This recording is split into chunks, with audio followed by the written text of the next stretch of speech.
All right, check it out, man. So it was the Super Bowl this past weekend. And the Super Bowl is always really interesting because it's a shit ton of fun too, right? But it's but the prep is so hectic, right? You got to get the food prep, the booze prep, where are we watching the game? Do you have the big screen? Like I know people buy big screen TVs and then return them the day after. Thank God that the Super Bowl is not on a Saturday night, because I honestly think it might be the most debaucherous night in North America if it was. Yeah. Like thank God there's a working day the next day. I think men in particular it'd be beyond a hangover, right?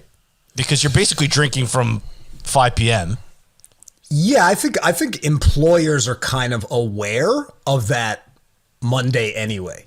I mean, like I have heard that they've been doing pitches to make that like a national holiday, or at least like some form of holiday from like mandated from certain places, because they're like, people come in there just wrecked. Like they're not doing anything.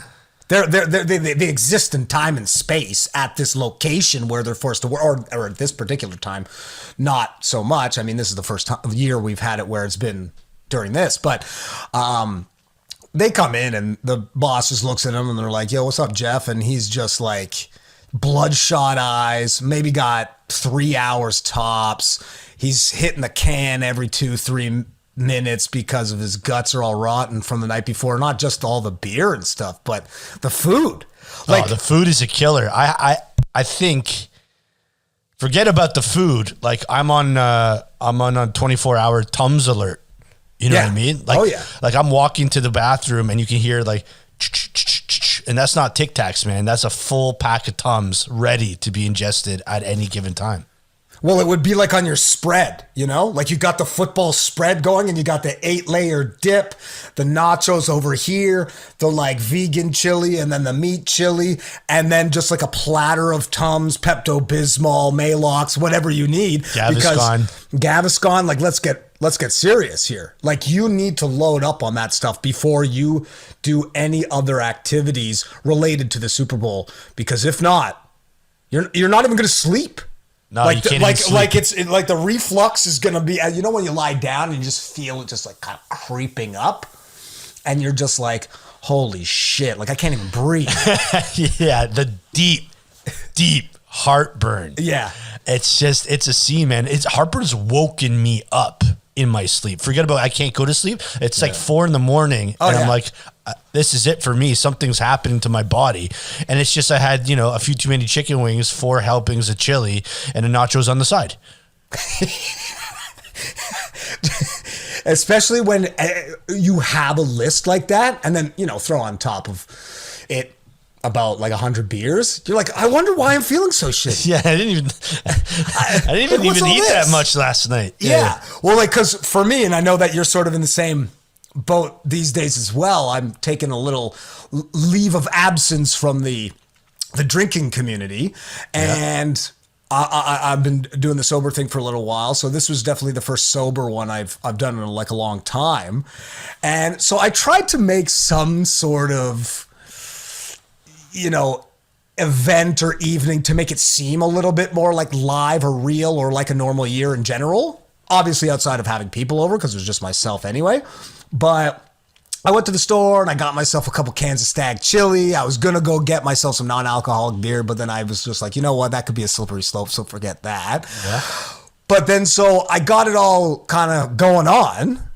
And right as like the kickoff went, I ended up just rinsing these 2 cans of Stag chili with a couple naan breads or something like that to dip. And I was ruined. Like I was just like, by the second quarter, I was like, I think I'm just going to go to bed. And I couldn't even imagine throwing alcohol on top of that. Like I would have, like, I in a way, when you have this sort of time of clarity, you think to yourself, how the fuck did I pull that off in the past? Yeah, it's a miracle to some of the things that you pulled off when you were drinking, man. Yeah, because you're just like, man, I had a glass of water and a couple bowls of chili, and I feel like grim death. But then years past, you're like, yeah, you show up on Monday because it's a turn up from sometimes depending on what the situation is like. You might have a pre-Super Bowl party. Yeah, you might have a lunchtime crack. You crack at lunch and you kind of do this thing, and then you kind of, depending if you're going somewhere or not, Sure. Someone might kick it off around 4:30 because, the pre-game's going to start around 6. So then you get a couple hours in there, and then you're doing the game, and that's going to bring you to 10 o'clock, 10:30. And then you always, by that point, you're so mangled that you're like, hey, let's go to the pub afterwards. And then you realize you've been drinking for about 22 hours straight. You've been eating probably the worst diet ever. Like, none of those things are on the food pyramid. No chance. Like, I guess you could kind of be like, I guess there's a vegetable in there, and I guess there's a protein in there. There's dairy, bro, from the cheese. There's dairy, bro, but I think the combination and the way that it's cooked is basically, it's a foreign entity attacking your body. Yeah. What I don't miss for sure is going back into the office, because there's the small talk surrounding the Super Bowl on a Monday morning. Almost you have to call in sick, and they're like, "Wow, this guy was drinking." It's like, no. I just don't want to have to reference the game, which half of you guys probably didn't even watch, right? And me struggling to finish by 10 p.m. You know what I mean? Yeah. But it's just like, hey, you watched the game? It's like, obviously I watched the game. Everyone watched the game. And everybody people faked watching the game for exactly this reason, for this small talk. For this conversation, yeah. Right? I didn't have that once working remotely this Monday, so I was really pumped about that. Yeah. Well, because you also get all of that, the small talk, the fakers, but then you always get also the one or two person who's like, Super Bowl? How fucking lame is that? Like, what, sports? And you're like, all right. Yeah, I only watched the Grey Cup. Yeah, but it's like, all right, fuckface. Like, what's it to you? What do I watch? I don't come and boot in your TV when you're watching The Big Bang Theory, which I probably should, because it's about as funny as an STD. But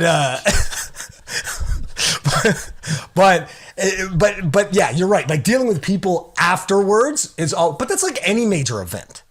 I know.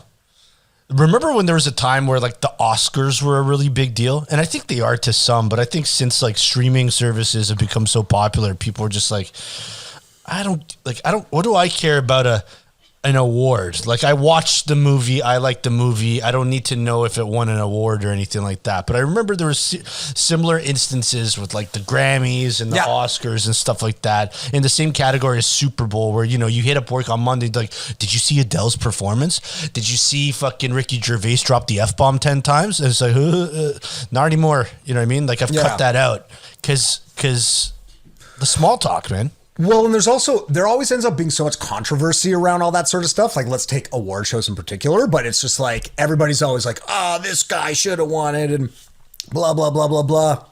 And then so you kind of realize that you're like, what's the point? Because either the one you like or the one that you think is the consensus winner or blah, blah, blah, doesn't win, and then everybody thinks it's rigged and blah, blah. At the end of the day, it's just famous elites giving famous elites kudos. So fuck them. And if you watch a movie and like it, what do you give a shit if it wins an award or not? No, go watch it again. I had to pay for it. Yeah, but just go watch it again and be like, wow, I really enjoyed that. I like that so much, I might watch it again sometime. Yeah. Not to be like, man, if this doesn't win something, I'm going to be fucking vexed. I'm deleting this from my streaming service. Yeah, I shall not pay.